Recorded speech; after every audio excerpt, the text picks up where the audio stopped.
Feliz sábado, ¿cómo están hermanos? Bueno, hoy traje un mensaje para compartir con ustedes, un mensaje de esperanza, un mensaje que nos lleva a mantenernos, a trabajar unidos para que cuando Cristo venga nos encuentre trabajando todos unidos como familia y así podamos gozar del privilegio de estar con Él. Vamos a hacer una oración antes de comenzar. Si me acompañan, Padre, que estás en los cielos, según tu promesa estás entre medio de nosotros con tu Espíritu Santo, Señor. En esta mañana quiero invocar tu nombre, Señor, para que tú me des la capacidad y la sabiduría, Señor, para poder compartir este mensaje, Señor. Quiero pedir que los hermanos también estén con el corazón predispuesto, Señor, a escuchar este mensaje, Señor, y que sea para edificación de tu iglesia, Señor. Pedimos tu presencia, también pedimos tu mano sanadora por cada enfermo, Señor, de tu pueblo y lo que tienen necesidades, Señor. Te lo pido sin nada merecerlo en el nombre sagrado de Jesucristo. Amén.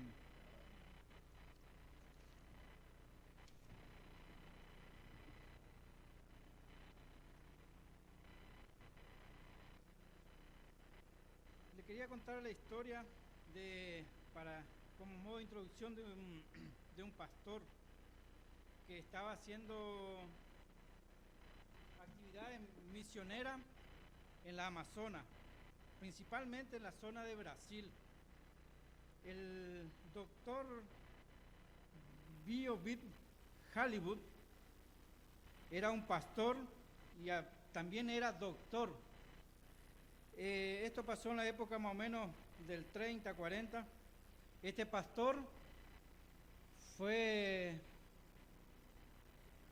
elegido primeramente por Dios, después por la Asociación General para hacer actividad misionera en la jungla, con los aborígenes, en la Amazonas, ¿no? Con los aborígenes, con las personas de ese lugar y poder, primeramente, trabajar ayudando a ellos. Como sabemos que nuestra iglesia está organizada, ¿no?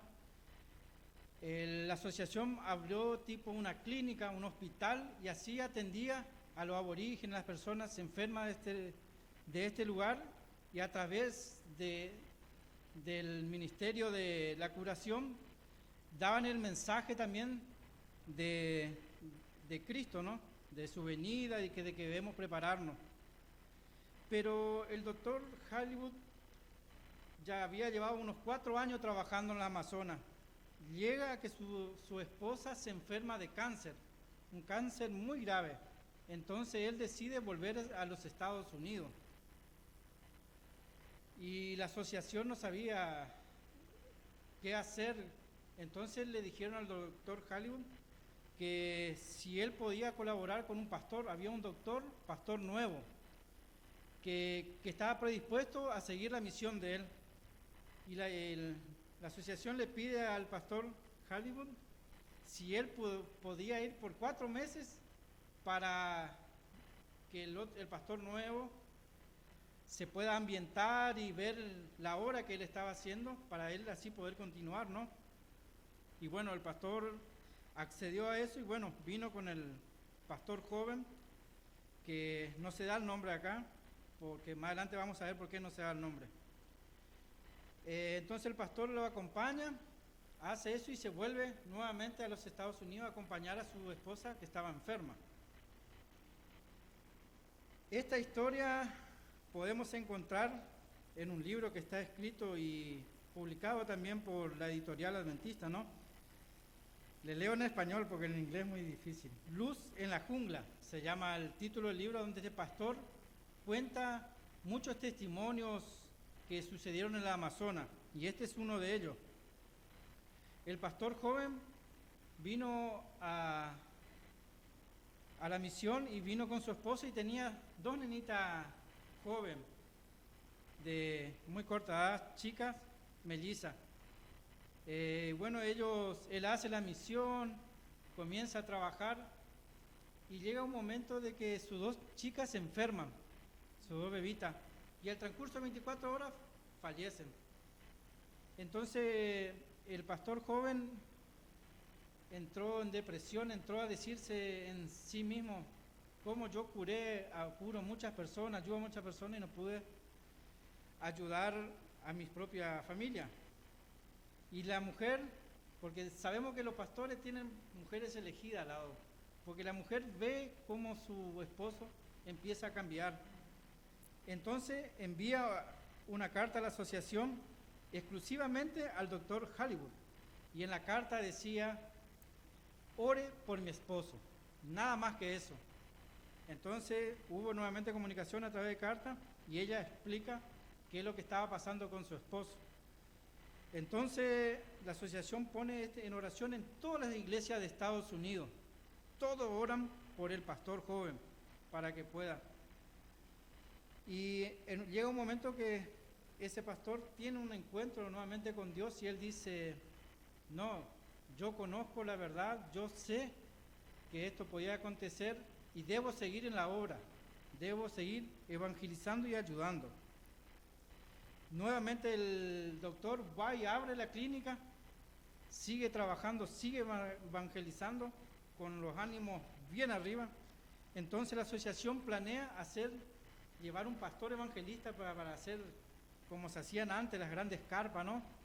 Para evangelizar más grandemente. Bueno, el pastor sigue laburando y cae un día a la tarde, cae un hombre de muy buena presencia, vestido de corbata, muy difícil de ver en esos lugares. Y supuestamente el hombre venía con un dolor en su costado, ¿no? Y el doctor lo empieza a atender y esta persona le empieza a decir: me he enterado que ustedes van a tener una gran campaña evangelística en estos lugares. Sí, le dice, y el pastor le empieza a hablar de la iglesia adventista, de cómo somos, cómo es la organización. Y el hombre le dice: nosotros también vamos a tener una gran campaña en una aldea cercana, le dice. Ah, le dice, qué bueno, le dice, y comienzan a hablar. Y el pastor empezó a darse cuenta a qué era la invitación de esa persona, ¿no? Le dice: mire, yo soy pastor de la iglesia adventista y yo no creo en el espiritismo. El tipo le estaba invitando a una campaña de espiritismo. Entonces el pastor le dice: no, yo conozco, yo no creo en eso, y le empieza a dar sus razones bíblicas. Y el tipo audaz, ¿no? Le dice: ¿cómo usted no cree en algo que nunca vivió? ¿Cómo usted puede decirme que el espiritismo no existe si usted nunca vivió? Y siguen conversando, y el pastor en su corazón dice: ¿será que Dios no me está diciendo que yo vaya para poder evangelizar a estas personas? ¿Será que Dios no me está diciendo: este es tu momento, este es el momento que tú debes actuar? Y bueno, el pastor queda en su mente trabajando y ahí va la importancia del diálogo, ¿no? El pastor se va con esa idea, nunca habla con su esposa, nunca le comenta cuál es lo que le había acontecido, ¿no? Se queda solo para él. Y bueno, comenzó la campaña evangelística, el pastor dirigía, se iba a la campaña evangelística, hacía, y muchas personas fueron evangelizando, hasta que le llega a su mente de la invitación de esa persona, y el pastor accede a ir. Ahí vamos llegando al punto que quiero llegar, ¿no? El pastor llega y dice: me voy a ir a participar, total terminé a las 7, así que calculo que a las 8:30, 9 llego a mi casa. Y se va a la campaña del tipo que lo invitó, porque el seguro era así, él participaba y el otro iba a venir también a la campaña evangelística adventista, ¿no? Y el tipo se va acercando y dice que vienen corriendo dos niñas, y le abrazan fuertísimo. Él en su corazón dice: yo sé que esto no es cierto. Bueno, y así el pastor siguió participando,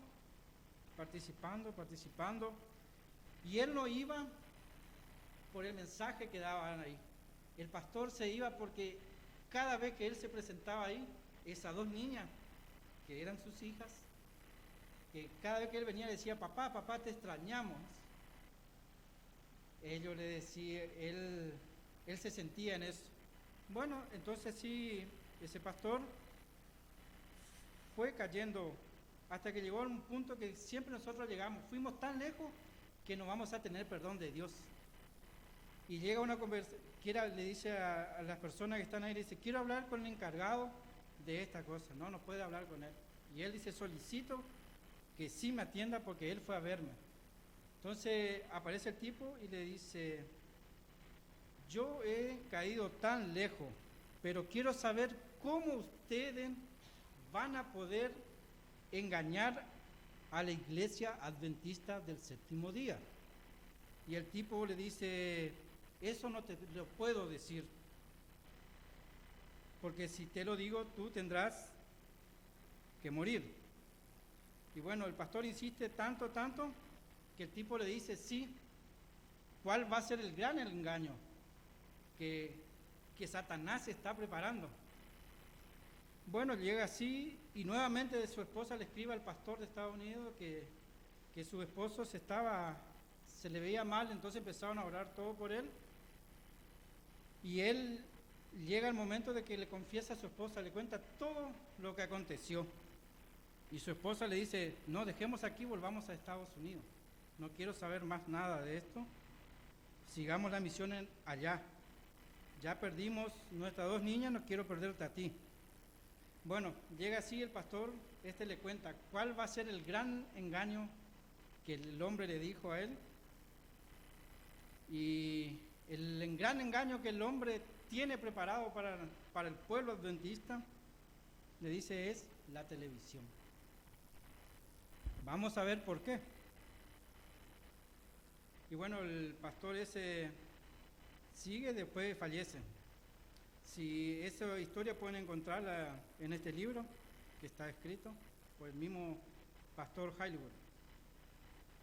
Vamos a abrir la palabra de Dios para ver de qué nos está advirtiendo nuestro Señor.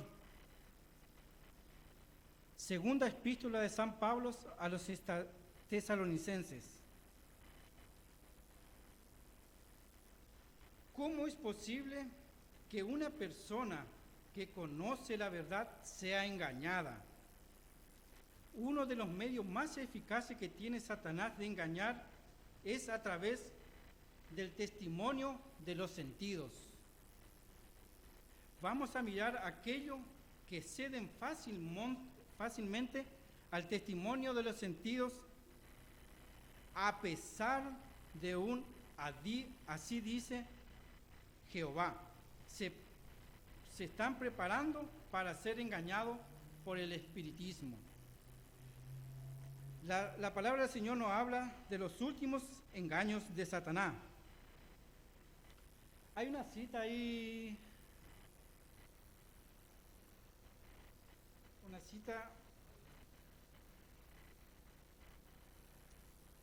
que está en el Conflicto de los Siglos, página 574.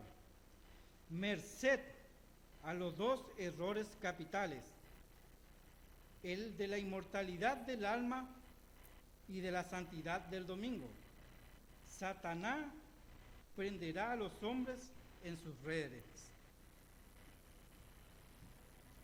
Nosotros, como pueblo adventista, hacemos más hincapié en la santidad del domingo, en que es el falso día de reposo. Siempre hacemos más hincapié en eso. Pero acá da a entender de que la inmortalidad del alma va a ser el camino que va a preparar para que nosotros podamos aceptar la santidad del domingo. ¿Por qué?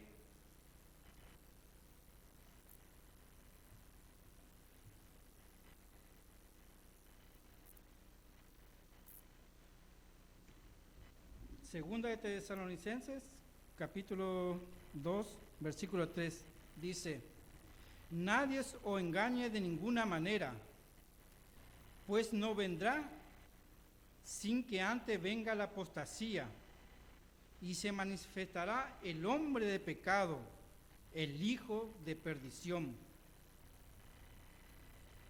Hermanos, ¿qué es lo que nos quiere decir Pablo en este versículo? ¿Quién no vendrá? Dice, ¿escucha por ahí?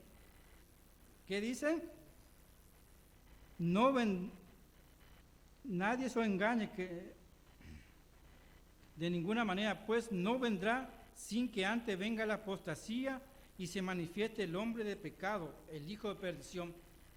En los tiempos de Pablo había personas que estaban predicando de que Cristo vendría en la época de Pablo.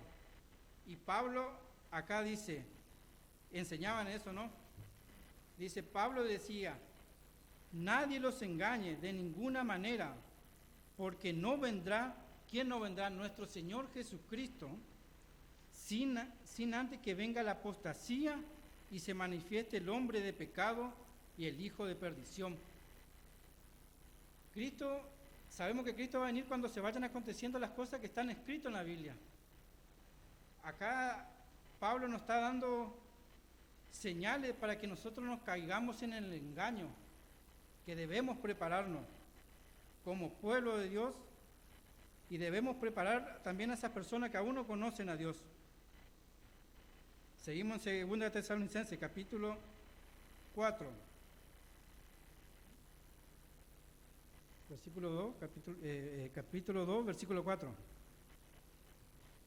El cual se opone y se levanta contra todo lo que se llama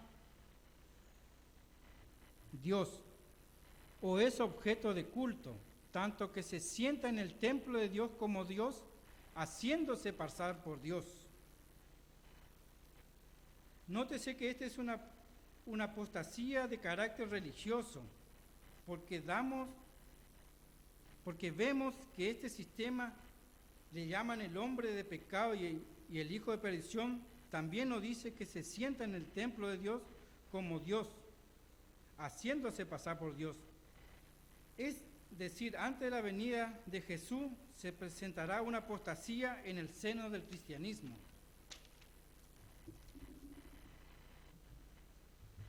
Esa apostasía sería tal que el líder o el sistema religioso que aquí es representado se sentaría en el templo de Dios.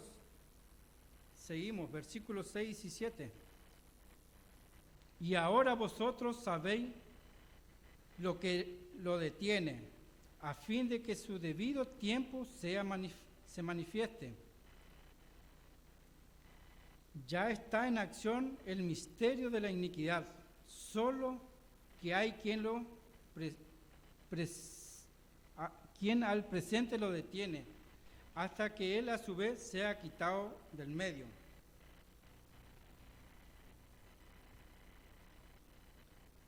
Sabemos, dice, ya está en la acción el misterio de la iniquidad, solo hay quien al presente lo detiene. ¿Quién en los tiempos de Pablo predominaba? El imperio que predominaba, ¿quién era? Claro, el imperio romano pagano predominaba en esos tiempos. Y para que la iniquidad desoladora pudiera manifestar su poder, Roma debía ser quitado de su camino, ¿no?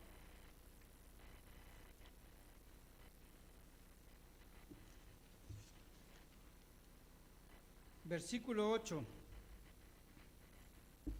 Y entonces se manifestará aquel impío, a quien el Señor matará con el espíritu de su boca y destruirá con el resplandor de su venida. Es interesante, aquí vemos que el ministerio de la iniquidad ya estaba en acción en los tiempos de Pablo y estaría hasta la segunda venida de Cristo, porque dice, acá el Señor matará con el espíritu de su boca y con el resplandor de su parusía. Parusía en el griego se refiere exclusivamente a la segunda venida del Señor Jesucristo. Versículo 9 dice, el advenimiento de este impío, que es obra de Satanás, irá acompañado de hechos poderosos, señales y falsos milagros. A este el punto que quería llegar, es al capítulo 9, de cómo Satanás hace 6.000 años se está preparando para hacer su gran engaño. Y vemos cómo Jesús también fue advirtiendo a sus discípulos de este gran engaño.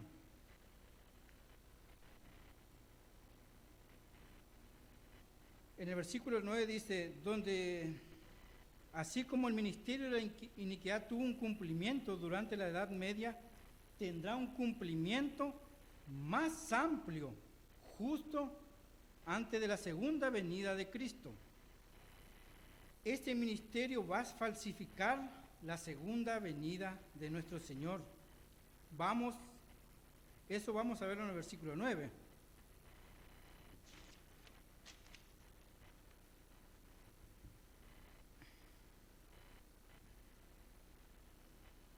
Versículo 10. Y con todo engaño e iniquidad para los que se pierdan, por cuanto no recibieron el amor de la verdad para ser salvos.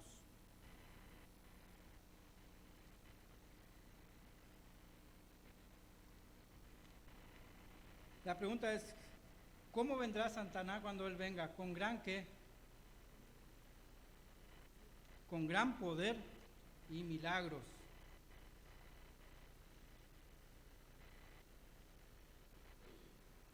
Versículo 11 dice, por esto Dios le envía un poder engañoso para que crean en la mentira. ¿De acá de qué está hablando? Dice, para que crean en una mentira o en la mentira. ¿Cómo dice en la Biblia? En la mentira. Contextualmente, ¿de qué mentira se está hablando acá? ¿Será que la del falso día de reposo? No, la mentira que se está hablando es de la falsificación de la segunda venida de Cristo. Habla de una mentira específica. Esto tiene artículo definido la, artículo singular femenino, que describe una mentira específica. Dice que hay muchos que creerán en la mentira, y estos no son del mundo. Acá habla de que muchos creerán en la mentira, pero estos no son del mundo. Porque, hermanos, ¿el mundo sabe de la verdad? No sabe. Por eso nosotros debemos mostrarle la verdad. ¿Y quiénes son? Nosotros decimos conocer la verdad. Y sabemos que tenemos la verdad, pero es distinto conocer a tener el amor a la verdad, habla acá. Está hablando de personas como tú y yo, que conocemos la verdad, pero ¿recibimos el amor a la verdad? Eso dice que serán engañados. Vamos a buscar 1 Timoteo 4:1.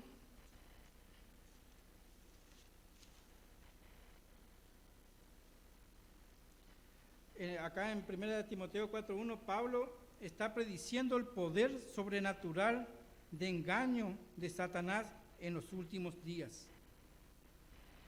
Pero el Espíritu dice claramente que en los últimos tiempos algunos apostatarán de la fe, escuchando a espíritus engañosos y doctrinas de demonios. ¿Cómo? Ahí da claramente especifica el Espíritu de quiénes seremos engañados. Porque para apostatar de la fe, primeramente, debemos estar en la fe y participar de la fe, para poder apostatar.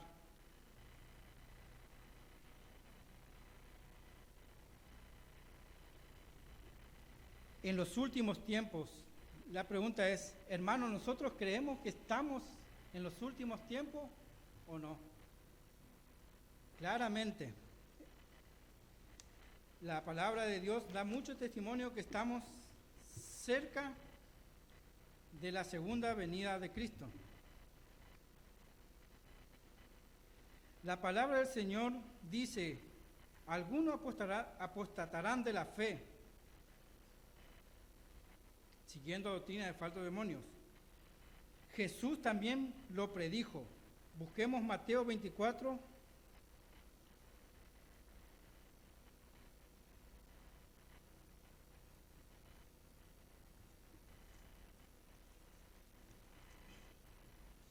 Cuatro y 5.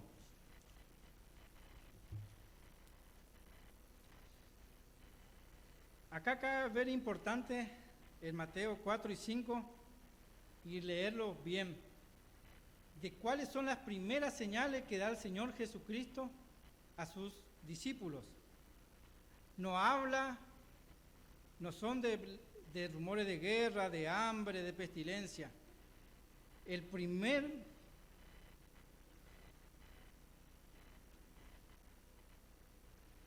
Lo primero que dice es, cuando los discípulos le pregunten cuál será la señal de su segunda venida, ¿no? Respondiendo Jesús le dijo, mirad que nadie os engañe, porque vendrán muchos en mi nombre diciendo, yo soy el Cristo, a muchos engañarán. ¿A cuánto dice? ¿A pocos? A muchos engañará. Versículo 11. Muchos falsos profetas se levantarán y engañarán a muchos. Cuando vemos en la Biblia cuando Dios dice dos veces, cuando dice una vez importante, cuando dice dos veces, ¿qué es? Muy importante, ¿no es cierto? ¿Y qué sería si dice tres veces? Es importantísimo, ¿no? Eso podemos ver cuando no me acuerdo, él le habla al faraón cuando tiene el sueño de las vacas flacas y ¿cómo? José le dice que José cuando ve la vaca flaca dice, el faraón le dice, usted ha visto esto porque Dios está pronto a cumplir lo que te ha mostrado. Y por eso acá en Mateo nuevamente Cristo usa, eso es lo que ellos ya sabían de hace mucho, porque ellos estudiaron el Antiguo Testamento, ¿no? Podemos verlo también, Mateo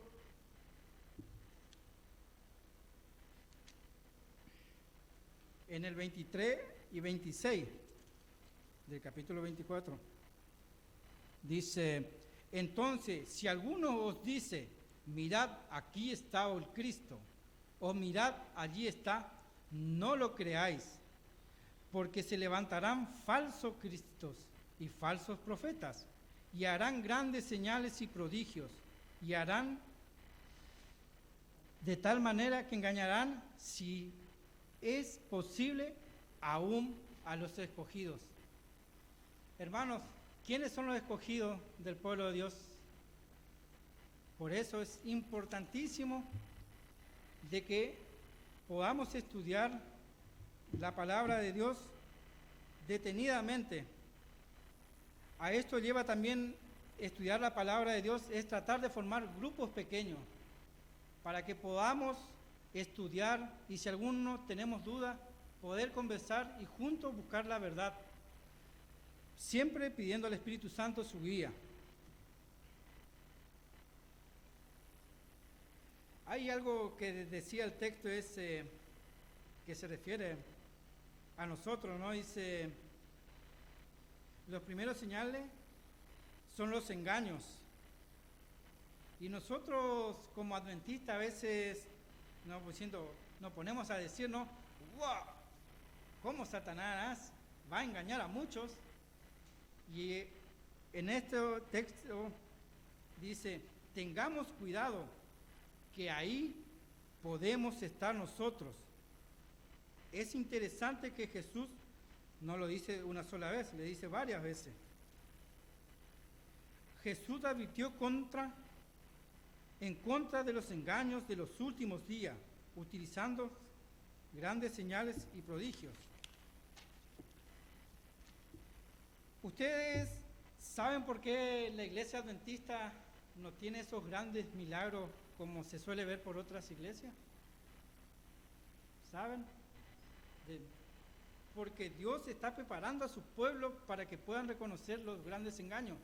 Por eso Dios dio la alimentación saludable, para que así podamos nosotros hacer esos milagros en nuestro cuerpo. Claro que Dios intercede milagrosamente, pero en los últimos tiempos dice que Satanás hará grandes milagros que engañarán a muchos, aun si fuese posible a los escogidos.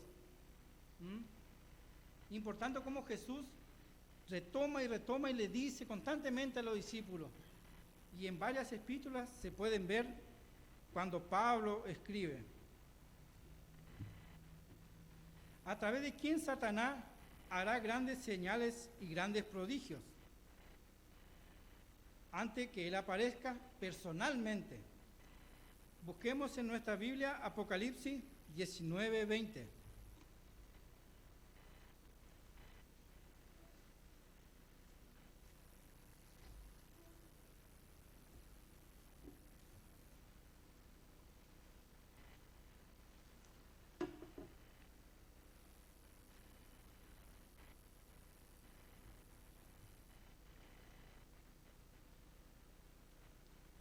La bestia fue apresada y con ella el falso profeta, que había hecho delante de ella señales con las cuales había engañado a los que recibieron la marca de la bestia y habían adorado a su imagen. Estos dos fueron lanzados vivos dentro de un lago de fuego que arde con azufre. Acá podemos ver de lo que Jesús nos advirtió en Mateo 24, ¿no? Y en Apocalipsis 13 encontramos o podemos distinguir quién es el falso profeta y el falso Cristo. Primeramente vamos a identificar al falso profeta. Es quien hace las grandes señales delante de ella, la bestia. Vamos a buscar Apocalipsis 13, capítulo 13, versículos 13 y 14.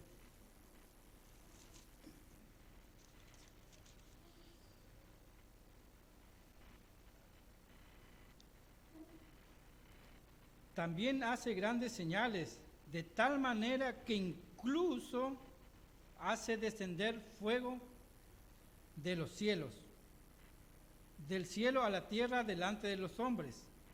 Engaña a los habitantes de la tierra con las señales que le ha sido permitido hacer en presencia de la bestia, diciendo a los habitantes de la tierra que le hagan una imagen a la bestia que fue herida a espada y revivió. ¿Cómo sabemos de que este es el falso profeta? ¿Cómo podemos saber que este es el falso profeta? Porque sabemos que en el tiempo de Elías, ¿cómo se hizo para saber quién eran los verdaderos profetas y los falsos? ¿Se acuerdan más o menos? Cuando los otros se cortaron todo para que su Dios haga descender fuego y no pudieron, y Elías oró a Dios y hizo descender fuego del cielo. Dice que ese engaño, ese mismo engaño, Satanás, a través del falso profeta, hará. Esto del fuego que descenderá dice que es literalmente, que así va a ser. Versículo 14, el falso profeta es la imagen de la bestia, el protestantismo apóstata.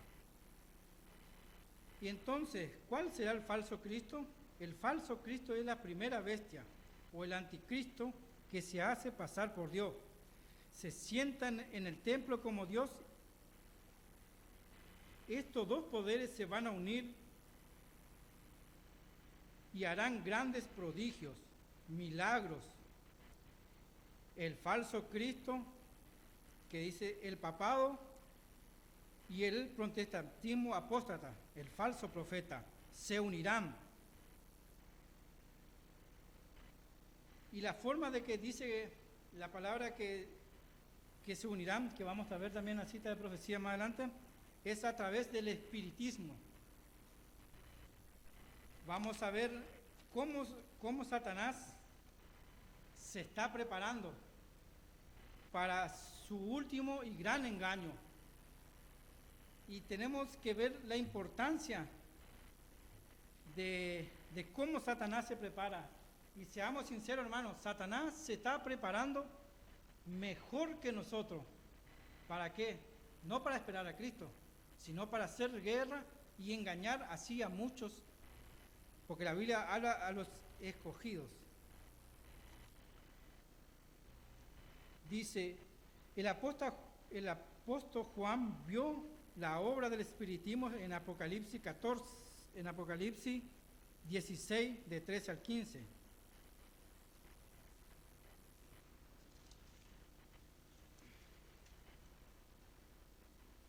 Apocalipsis 16, de 13 al 15.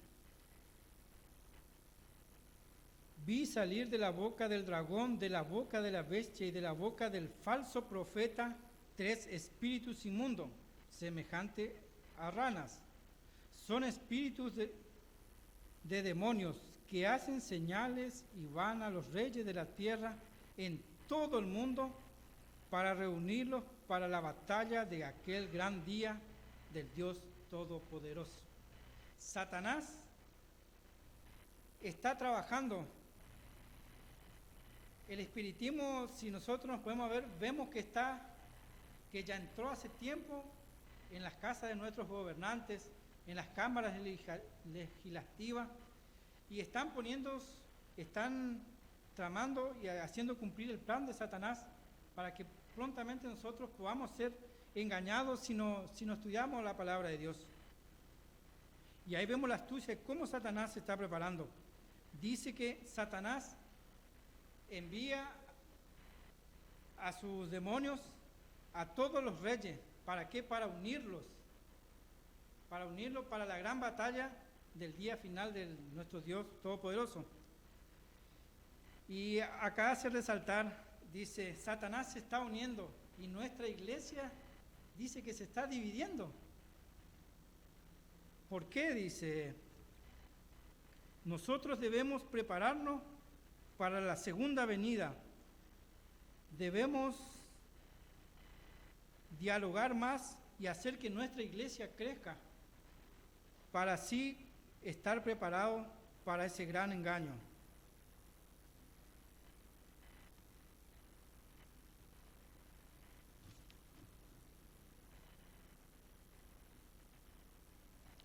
Es importante que acá se utiliza el símbolo de la rana. Ahora, la rana en el antiguo Egipto era considerada el dios de la inmortalidad. Estos espíritus inmundos deben entenderse como 3 ángeles caídos, simbólicos. Eso podemos verlo en Lucas 4:33. Menciona a esos espíritus malignos o ángeles, lo llama demonios. Acá vemos 3 espíritus o ángeles inmundos, y donde nosotros también podemos ver 3 ángeles. El mensaje de los 3 ángeles. Vio cómo Satanás está falsificando el engaño. Él también está repartiendo su mensaje.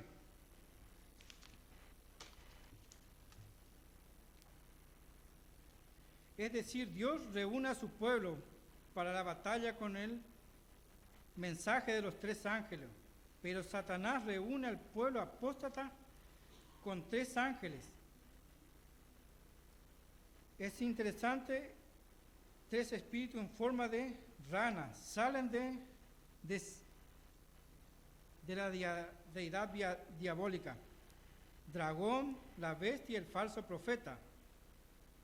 La bestia falsifica a Cristo, el falso profeta al Espíritu Santo, dice.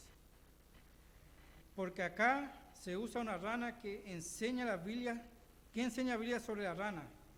Veamos en Salmos 78:45.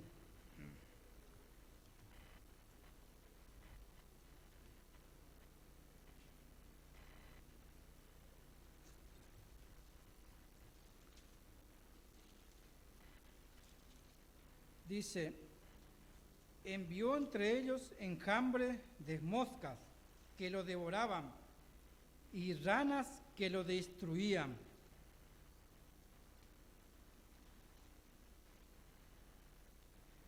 Acá la rana habla de los espíritus en forma de rana porque eso dice que traerá destrucción espiritual en el pueblo de Dios. Las ranas son un medio de destrucción. Éxodo 8:6 dice,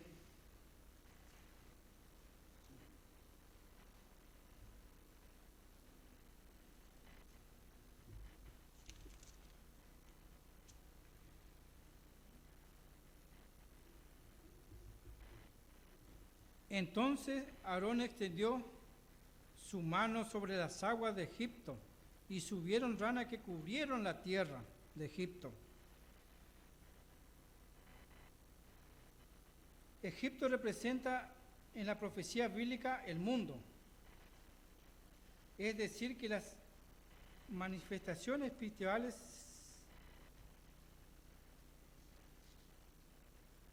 se manifestarán en todo el mundo. También en Éxodo 8:7 dice, pero los hechiceros hicieron lo mismo con su encantamiento e hicieron venir ranas sobre la tierra de Egipto. En Éxodo 8:18, ya que lo último que pudieron falsificar fue la plaga de la rana, esto significa que el último gran engaño maestro de Satanás será la falsificación de la parucía de nuestro Señor Jesucristo.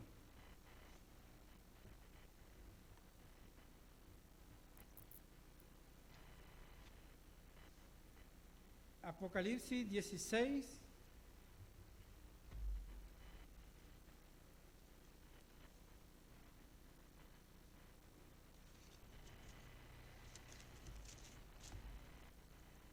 versículos 13 y 15, dice,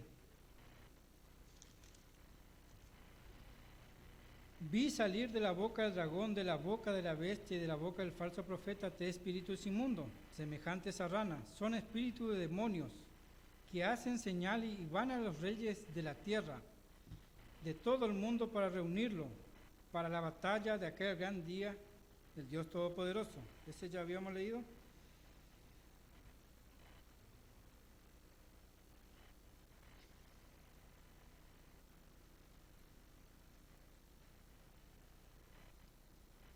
Vamos a leer en una cita de Elena de White, Evento de los Últimos Días, páginas 221.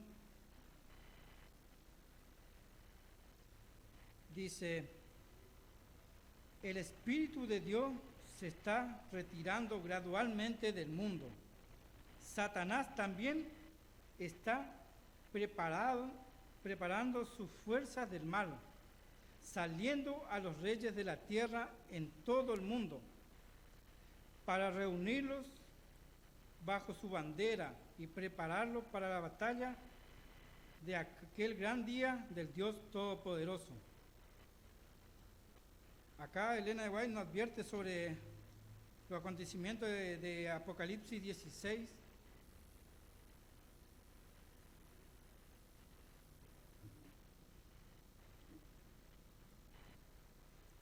Conflicto de los siglos, página 608. Dice, pronto aparecerán en el cielo signos pavorosos del carácter sobrenatural, en prueba del poder milagroso de los demonios. Los espíritus demonios irán en busca de los reyes de la tierra y por todo el mundo para aprisionar a los hombres con engaños e inducirlos que se unan a Satanás en la última lucha contra el gobierno de Dios. Mediante estos agentes, tanto los príncipes como los súbditos serán engañados. Surgirán entes que se darán por el mismo Cristo y reclamarán los títulos y el culto que pertenecerá al Redentor del mundo. Harán curaciones y milagros, asegurarán haber recibido del cielo revelaciones contrarias al testimonio de las Sagradas Escrituras.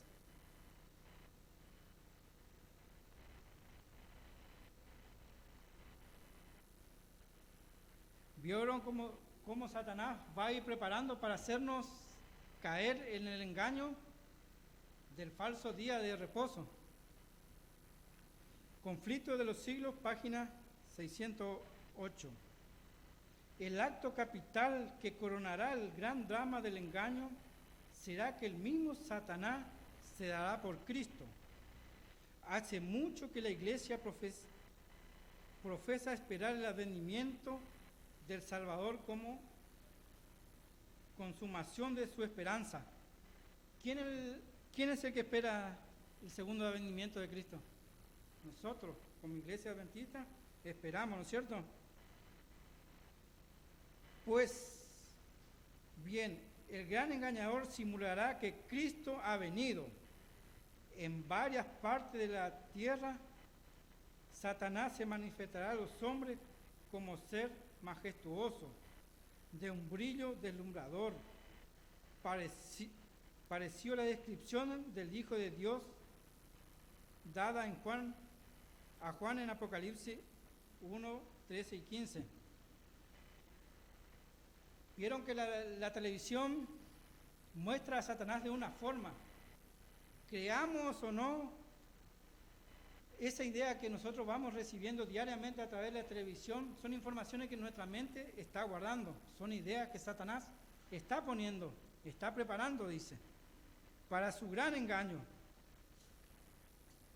Y hace poco salió una película también en Netflix que se llama El Mesías, ¿no?, que refleja la segunda venida de Cristo. Pero nosotros decimos, a mí no me va a engañar porque yo sé que el Señor Jesucristo nos va a tocar la tierra. Nosotros usamos algunos textos para hacernos confianza de que con él, sabiendo eso, seremos salvos, y que con eso, sabiendo solo eso, ya estamos preparados para ese gran engaño. Y acá Elena de White dice que no, que tenemos mucho que prepararnos, así como Satanás se está preparando.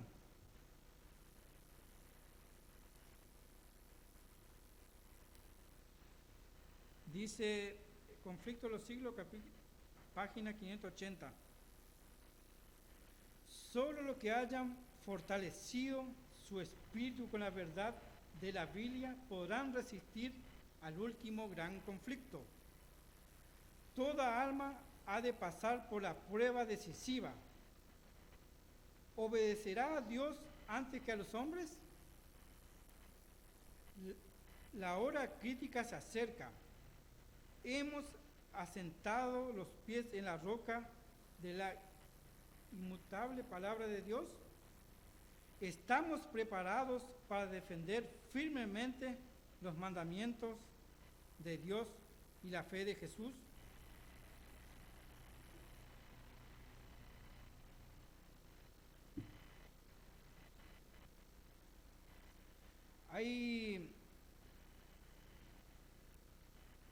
Acá habla de cómo Satanás engañará a través de nuestros sentidos, porque hablan de que nuestros sentidos, el oído, el olfato y la vista son nuestras avenidas del alma, y son los métodos que Satanás usará para que cuando él haga su parucía, su gran engaño, nosotros caigamos en eso.